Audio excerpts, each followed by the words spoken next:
வணக்கம். இந்த தாவேக அரசு அமைந்ததிலிருந்து பல்வேறு சர்ச்சைகள், பல்வேறு சம்பவங்கள். முக்கியமாக பார்த்தோம்னா, பெரிதும் எதிர்பார்க்கப்பட்ட திமுக 2வது முறையாக ஆட்சி கட்டில வந்து அமர ஒட்டி வந்து பல்வேறு சர்ச்சைகள் வந்து நிலவிக் கொண்டே இருக்கிறது. இதற்கு மத்தியில தாவேகாவினுடைய தலைவர், தமிழ்நாடு முதலமைச்சர் கூடிய விஜய் அவர்கள் ஏன் மௌனமா இருக்காரு? இந்த மாரி பல கேள்விகள்லாம் எழுந்துச்சு. முக்கியமா பார்த்தோம்னா, சட்டப்பேரவையில கூட விஜய் அமைதியா இருக்காரு. அவருக்கு என்ன வந்துச்சு? ஏன் பேச மாட்றாரு? ஏதாவது பேசுனா என்னதான்? நாங்க எதிர்க்கட்சிகள்லாம் கேள்வி கேட்கிறாங்களே, ஏன் பேச மாட்றாருன்னு ஒரு கருத்த வச்சுட்டு இருந்தாங்க. முன்னாடி பல்வேறு கருத்துக்கள்லாம் பரவி இருந்துச்சு. நீங்க பார்த்திருப்பீங்க சட்டப்பேரவையினுடைய நிகழ்வுகள்லாம். இதுல முக்கியமாக எதிர்க்கட்சி ஆக்கப்பூர்வமான பல்வேறு கேள்விகள் எழுப்புனாங்க. தமிழ்நாட்டினுடைய பிரதான கேள்வி எனக்கு என்ன இருக்கு? தமிழ்நாடு முழுவதும் பல்வேறு இடங்கள்ல மின்வெட்டு இருக்கு. மின்வெட்ட சரி செய்யறதுக்கான காரணம் ஏதாவது அரசு கிட்ட இருக்கான்னு கேட்டா, அதுக்கான பதில் கிடையாது. சட்டம் ஒழுங்கு சீரழிஞ்சு கிடக்கு அப்படின்னு சொன்னோம்னா, அதே 6 மாசம் பொறுத்திருப்பேன்னு சொன்னீங்க. ஏன் 6 நாள்ல கத்துறீங்க, கதறீங்கன்ற மாரி ஒரு கருத்து வச்சிருந்தாங்க. அப்புறம் விவசாயிகளுக்கான கடன் தள்ளுபடி பண்ணாம இருக்கீங்க. அது என்ன பண்ண போறீங்க? அப்படின்னு ஒரு கேள்வி கேட்டதுக்கு, பண்ணுவோம். இப்போதைக்கு நாங்க 60,000 50,000 60,000 வரைக்கும் பண்ணியிருக்கணுன்ற மாரி ஒரு கருத்த வச்சுக்கிட்டு, அவங்க இது பண்றாங்க. முழுமையாக எந்த ஒரு கடனை வந்து ரத்து பண்ணல. முழுமையான விவசாயிகளுடைய கடன. போராடிக்கிட்டு இருக்காங்க. அப்புறம் பல்வேறு இடங்கள்ல தாவேக்காவினரால் வந்து பள்ளி மாணவர்களா இருக்கட்டும், கல்லூரி மாணவர்களா இருக்கட்டும், இந்த மாரி கல்விக்கூடங்கள்ல உங்களுடைய கட்சிக்காரங்க வந்து பல இடங்கள்ல வந்து பல்வேறு சர்ச்சைகள்ல சிக்குறாங்க. உங்களோட படத்த வைக்கணும்னு சொல்றாங்க. ரீல்ஸ் போடுறாங்கன்னு பல்வேறு கேள்விகள்லாம் எழுப்புறாங்க. இதற்கு தமிழ்நாட்டினுடைய நியாயமான ஒரு முதலமைச்சரா இருந்தாங்கன்னா, விஜய் அவர்கள் வந்து நாங்க என்ன பண்ணுவோம்? அப்படின்னு சொல்லிட்டு அத பத்தி பேசியிருந்தா ஓகே. ஆனா, இத விட்டுப்புட்டு முதலமைச்சர் விஜய் என்ன சொல்றாருன்னா, நாங்க பேச ஆரம்பிச்ச 5 நிமிஷத்துல 5 நடுங்கிட்டு ஓடிட்டாங்க. குளத்தூரே ஆடி போய் கிடக்கு. இவெல்லாம் தேவையில்லாத வார்த்தை. இந்த வார்த்தை எங்கேருந்து வருதுன்னு இருக்கு. நீங்க ஒரு முதலமைச்சரா இருக்கீங்க. நீங்க சினிமா படத்துல கிடையாது. இன்னும் இப்போ பொதுவாவே சொல்லுவாங்க.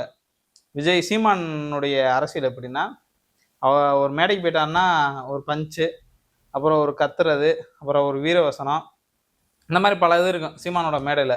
இத என்ன பண்ணாருன்னா, நமக்கு சீமானோட ஒரு ஆடியன்ஸ் நமக்கு நெறைய இருக்காங்க. நம்ம அதற்கடுத்து என்னென்ன பண்ண முடியும்னு நெனச்ச விஜய் வந்து, நம்மளும் ஒரு சைடு கத்துவோம்லான்னு சொல்லிட்டு, ஒரு பஞ்ச் டயலாக் வந்து அசெம்பிளில பேசுறாரு. தன்னை முதலமைச்சர்ன்றதே மறந்துட்டாரு. முதலமைச்சர்ன்னு யாருக்குமே சொல்லவே தெர்ல.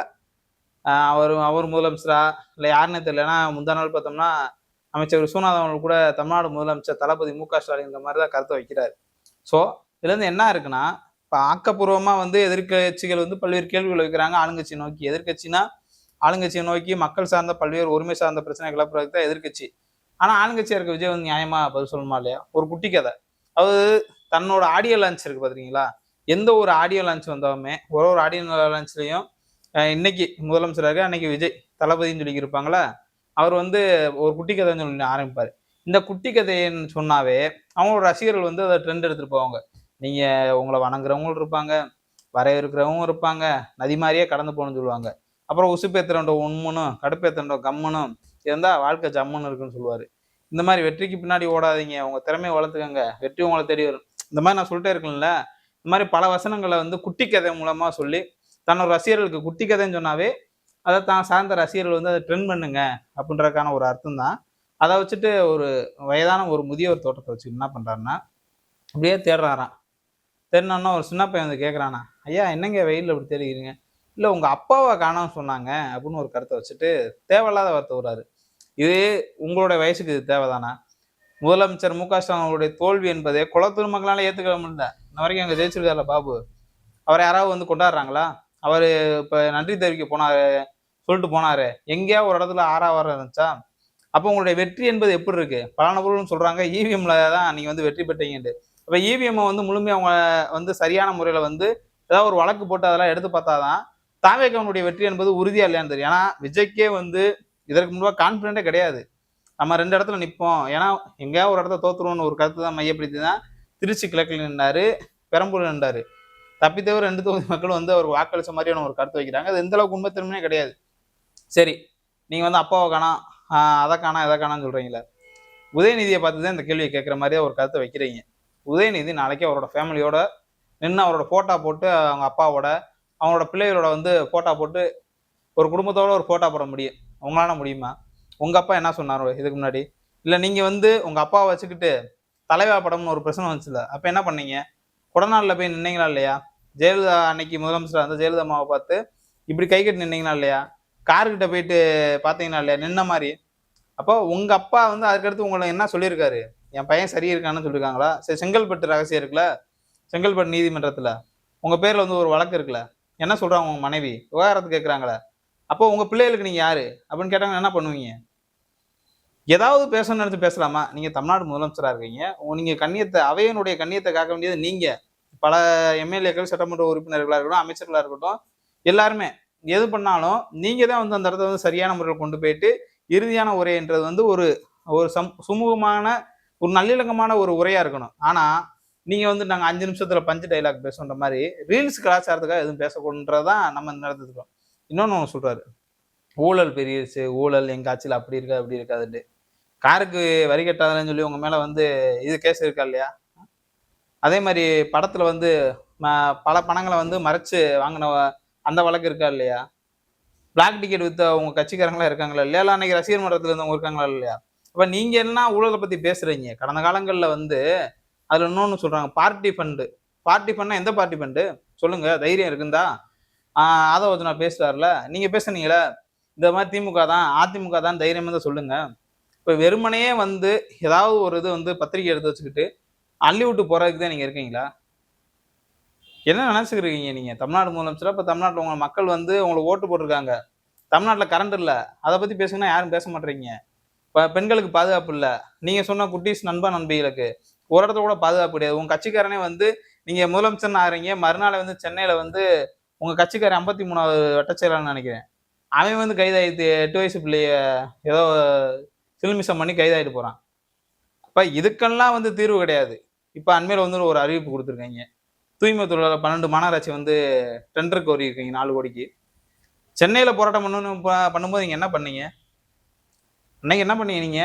அதாவது இந்த அரசு வந்து துப்புரவு தொழிலாளர்கள ஒடுக்கலாமா? அவங்க மனிதர்கள் இல்லையா? அப்படிலாம் கேள்வி கேட்டீங்களா இல்லையா? 12 மாநகராட்சியில வேலை பார்க்குறவங்க துப்புரவு தொழிலாளர் இருக்காங்களே, அவங்க மனுஷனா இல்லையா? ஏன் அவங்களுக்கெல்லாம் பணி நிரந்தரம் பண்ண மாட்டேங்கிறீங்க? கிட்டத்தட்ட ஒரு 10 வருஷமா அதிமுக, திமுக ஆட்சியில வந்து அவங்களுக்கு பணி நிரந்தரமே கிடையாது. இப்போ உங்க ஆட்சியில வந்து நாங்க டெண்டர் குடுக்குறோம்.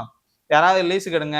இவங்க வந்து அடிமாடு மாரி வேலை பாருங்கன்னு சொன்னா, இப்ப நீங்க எதுக்கு இருக்கீங்க? நீங்க என்ன மாற்றத்துக்கான சக்தி? நீங்க அவங்கள மாரி தானே. அப்ப நான் திமுக, அதிமுகன்னு சொல்லிட்டு போ வேண்டியது தானே. இப்ப மாநகராட்சியில வேலை பார்க்குறவங்கலாம் பாவம். இந்த இப்ப பெர்மனன்ட் ஆக்காங்க, அடுத்து பெர்மனன்ட் ஆக்கணும். இல்ல பெரும்பாலும் வந்து உங்களுக்கு வாக்களிச்சவங்க அப்பலாம் இந்த மாரி கஷ்டப்படுற மக்கள் தான். அதாவது விஜய் வந்தா கூட ஒரு மாற்றம் வரும். சினிமா படத்துல வந்து பார்த்தோம்னா, நல்லா உழைக்கக்கூடிய மக்களுக்காக நிக்கிறாரு. ஆட்டோ ஓட்டுனருக்காக நிக்கிறாரு. ரிக்ஷா ஓட்டுனருக்காக நிக்கிறாரு. ஆட்டோ தொழிலாளருக்காக இருக்காரு. இந்த மாரி தொழிலாளர் சார்ந்து பல படங்கள் எடுக்குறாரு. அவங்கள்ல ஒரு ஆளா இருந்து படம் நடிக்கிறாரு. அப்புட்ன்னு அண்ணனா இருக்காரு, தம்பியா இருக்காரு, மாமனா இருக்காரு, மருமகனா இருக்காருன்னு சொல்லி நடிச்சு அவங்களுக்கு வாக்கு அளிச்சிருக்காங்க பல்வேறு இடங்கள்ல. நீங்க என்ன பண்றீங்க? அப்ப இந்த தூய்மை தொழிலாளர் ட்ரெண்டு இப்ப இன்னும் என்னென்ன வரப்போகுதுன்னு தெரியல. இப்ப தாய்மாமேசர்ன்னு சொல்லிட்டு மோதிரம், தங்க மோதிரம்னு சொல்லியிருக்கீங்க. இதுல எத்தனை பவுன் குடுக்க போறீங்க? இல்ல எத்தனை கிராம் குடுக்க போறீங்க? இல்ல முடுக்கான்னு வெட்டியா குடுப்பீங்களான்னு தெரியல. அது தங்கமா இல்லையான்னு கூட தெரியல. பாப்போம் பொறுத்திருந்து. ஆனா முதலமைச்சருடைய இந்த சட்டப்பேரவை பேச்சு, வந்து ஒரு அவையினுடைய கண்ணியமே கிடையாது. இது ஒரு மிக மிக தவறான பேச்சு. வந்து வருத்தத்த தெரிவிக்கணும். அப்பா அப்பான்னு சொல்றீங்கல்ல, அப்பாவ காணோன்ட்டு, அந்த அப்பா நிறைவேற்றின திட்டத்தனா நீங்க தொடர முடியுது? நீங்க புதுசா அறிவிக்க முடியுதா? இன்னைக்கு வந்து மகளிர் உரிமை பேருந்து திட்டம் ஒரு திட்டம் பஸ்ஸு தமிழ்நாடு முழுவதும் போய்க்கிட்டு இருக்கு. பெண்கள் வந்து இலவசமா பயணம் பண்றாங்க. அது யாருனால வந்தது? நீங்களா கொண்டு வந்தீங்க? காலை உணவு திட்டம், முதலமைச்சரினுடைய தாய்மான ஒரு திட்டம், தமிழ் புதல்வன் திட்டம், நான் முதல்வன் திட்டம். அந்த நான் முதல்வன் கூட அண்மையில உங்களுக்கு கண்ண உறுத்திருக்கு போல. ஐயோ! வேற என்ன நான் முதல்வன் சொன்னாவே ஸ்டாலின் தான் அப்படின்னு நினைச்சுக்கிறது. நீங்க முதலமைச்சர் தானே? நான் முதல்வன்னா இன்னைக்கு விஜயோட முதலமைச்சர் நினைக்கிறாங்கல்ல, அதுல பல வீடியோக்கெல்லாம் டெலீட் பண்ணிருக்கீங்க. அந்த ஸ்கீம்ல அத பத்தி பேசுறவங்க அப்படிலாம் நாங்களாம் அவ்வளவு பயன்பட்டுருக்கோன்றவங்கள அந்த வீடியோக்கெல்லாம் நீக்கியிருக்கீங்களா? அப்ப அப்பா அப்பான்னு சொல்றீங்க. அந்த அப்பா நிறைவேற்றின சாதனைகள் இன்னும் பலது அப்படியே அடிக்கிட்டே போலாம். தோழி விடுதி, கலைஞர் மகளிர் உரிமை தொகை, இந்த மாதிரியான பல்வேறு திட்டங்களை வந்து அடிக்கிட்டே போலாம். நீங்க என்ன பண்ணியிருக்கீங்க? என்ன பண்ண போறீங்க? ஒரு மாசம் ஆயிருச்சு. பல இடங்கள்ல மின்வெட்டு 200 யூனிட் இலவசம்னு சொன்னதேன்னு சொன்னீங்க தவிர, பல இடங்கள்ல மின்வெட்டு பிரச்சனை. ஏதாவது சரி செஞ்சீங்களா? உங்களுக்குலாம் தேவைதானா? நேத்து என்ன பண்றீங்க? யாரோ ஒரு நடிகையோட சேர்ந்துக்கிட்டு பிறந்தநாள் கொண்டாடி இருக்கீங்க. அவன் அந்த அம்மோனியா வாயு கசிவால வந்து 10 பேர் இறந்துருக்காங்க. அதுல ஒரு செய்தி வேற வெளியிட்டு இருந்தாங்க தாவேகா தரப்புல இருந்து. எங்க அண்ணன் வந்து இந்த மாதிரியான ஒரு பிரச்சனை நடந்திருக்கு. அம்மோனியா வாயு கசிவால வந்து இறந்துருக்காங்க 10 பேர். அதனால வந்து பிறந்தநாள் கொண்டாட மாட்டாங்க. சட்டப்பேரவையில கூட யாரோ வந்து கேக்கோட வந்திருக்காங்க போல. ஆனா போகும்போது இந்த மாதிரி பிரச்சனை ஆயிருக்கு அப்படின்ட்டு. ஒரு நடிகையோட போய் நீங்க போய் கேக் கொண்டாடுறீங்கன்னா, நீங்க எப்படிப்பட்ட மனிதன்? உங்க குடும்பம் வந்து செங்கல்பட்டு கோர்ட்ல வந்து அழுதுக்கு இருக்கு. இந்த மாதிரி விவகாரத்து வேணும்ன்ட்டு. உங்க பையன், மகன் என்ன பண்றாங்கன்னே தெரியல. ஆனா நீங்க வந்து இன்னொரு குடும்பத்த பேசுறீங்க. கண்டிப்பா நான் நினைக்கிறேன். இன்னும் கொஞ்ச நாள்ல வந்து முன்னாள் முதலமைச்சர் மு.க. ஸ்டாலின் அவங்களுடைய குடும்பம், உதயநிதி இவங்களாம் ஃபேமிலியோட ஒரு போட்டோ போடுவாங்க. உங்க அப்பாவை உங்க பையனுக்கோ நீங்க என்ன பண்றீங்கன்றதை பொறுத்து வந்து பார்ப்போம். நன்றி.